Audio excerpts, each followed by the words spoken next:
가뭄에 관한 흥미로운 사실 10가지. 1. 극한 가뭄 발생 주기가 점점 짧아지고 있다는 사실입니다.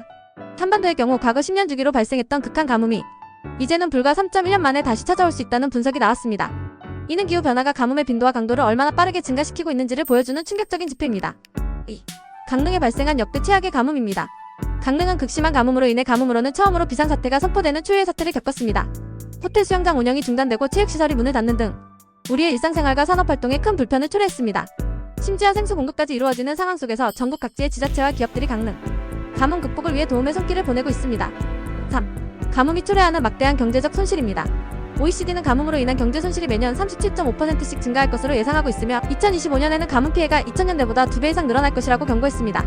이러한 경제적 피해는 농업, 제조업, 관광업 등 다양한 산업 분야에 걸쳐 발생하며 국가 경제 전체에 큰 부담을 안겨줍니다. 따라서 가뭄에 대한 대비는 더 이상 선택이 아닌 필수입니다. 4. 가뭄 발생 지역이 급속도로 확대되고 있다는 점입니다. 1980년대 이후 가뭄 발생 지역이 무려 3배나 늘어났다는 보고서는 지구 온난화로 인한 가뭄과 산불 등의 피해가 전 세계적으로 확산될 수 있다는 심각한 우려를 낳고 있습니다. 특정 지역에만 국한되었던 가뭄이 이제는 전 세계적인 문제로 확대되고 있는 것입니다. 5. 일부 지역의 저수율이 심각한 수준으로 감소하고 있다는 사실입니다.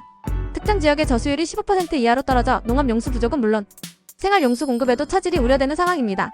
저수율 감소는 단순히 물 부족을 넘어 생태계 파괴와 식량, 생산 감소 등 연쇄적인 문제를 야기할 수 있습니다. 6. OECD의 경고입니다. OECD는 더 건조한 미래에 대비하기 위한 전략 수립의 필요성을 강조하며 가뭄의 심각성에 대한 인식을 높이고 경제적 피해를 줄이기 위한 노력이 시급하다고 밝혔습니다. 국제기구의 이러한 경고는 가뭄 문제가 더 이상 간과할 수 없는 중요한 사안임을 다시 한번 강조합니다. 7. 가뭄이 심각한 지역에서는 단수 조치가 시행될 가능성이 있다는 점입니다. 제한적인 물 공급은 시민들의 일상생활에 큰 불편을 초래할 뿐만 아니라 위생 문제와 질병 확산의 위험까지 높일 수 있습니다.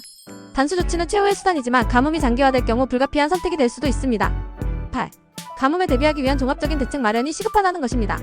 단순히 물을 절약하는 것 이상의 근본적인 해결책이 필요하며 물자원 관리 시스템 개선, 가뭄에 강한 작물 개발, 대체 수자원 확보 등 다각적인 노력이 필요합니다. 9. 강릉 가뭄으로 인해 관광산업이 큰 타격을 입고 있다는 사실입니다. 아름다운 자연환경을 자랑하는 강릉이 가뭄으로 인해 관광객들의 발길이 끊기면서 지역 경제에 어려움을 겪고 있습니다. 가뭄은 단순히 농업에만 영향을 미치는 것이 아니라 관광산업과 지역 경제 전반에 걸쳐 심각한 타격을 줄 수 있습니다. 10. 가뭄은 한국만의 문제가 아닌 전 세계적인 문제라는 점을 기억해야 합니다. 지구온난화와 기후변화로 인해 전 세계적으로 가뭄 발생 빈도와 강도가 증가하고 있으며 이는 식량 부족, 물 분쟁, 이주민 발생 등 다양한 문제를 야기할 수 있습니다. 따라서 가뭄 문제 해결을 위해서는 국제적인 협력과 공동 대응이 필수적입니다. 지금까지 가뭄에 대한 흥미로운 사실 10가지를 자세히 알아봤습니다. 가뭄은 우리의 삶과 미래를 위협하는 심각한 문제이며 우리 모두의 관심과 노력이 필요합니다.